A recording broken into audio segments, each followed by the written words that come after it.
ಶ್ರೀಮಂತ ಅಧಿಕಾರಿ ಆಗ್ಬೇಕಂತ ಬೆಟ್ಟದಷ್ಟು ಕನಸನ್ನು ಕಟ್ಟಿಕೊಂಡಿದ್ದಾರೆ. ಈ ನಿಮ್ಮಣ್ಣನವರು ಹಗಲಿನ ಭೂಮಿಯಲ್ಲಿ ವ್ಯವಸಾಯ ಮಾಡ್ತಾ ಇದ್ದಾರೆ. ನೀನು ಮಾತ್ರ ವ್ಯವಸಾಯ ಮಾಡಬಾರ್ದಂತ ತಾನೇ ನಿನಗೆ ಶಾಲೆ ಕಲಿಸಿದ್ದು. ಹೊತ್ತಿಗೆ ಈ ಒಬ್ಬ ರೈತನ ತಮ್ಮ ನೇಗಿಲ ಹಿಡಿದು ಬೆತ್ತು ಬೆಳೆದರೂ ತಪ್ಪೇನಿಲ್ಲ.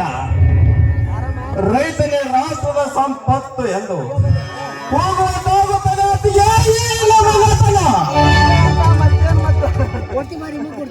ಬಡವನ ಬಾಳು ಬಂಗಾರವಾಗುವುದು ಖಂಡಿತ ಖಂಡಿತ.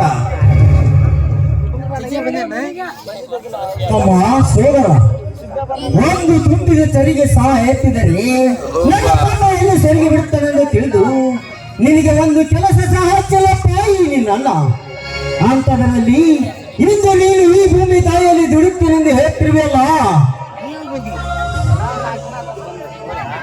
ಕಲ್ಲು ಬಂದಿರುವ ನನ್ನ ಹೃದಯ ಒಡೆದು ನೀರಾಗಿ ಹೋಯಿತಪ್ಪ, ನೀರಾಗಿ ಹೋಯಿತು. ಎಂಬ ಸೋದರ ನನಗೆ ಎಷ್ಟು ಕಷ್ಟ ಕಾರ್ಪಣ್ಯಗಳೇ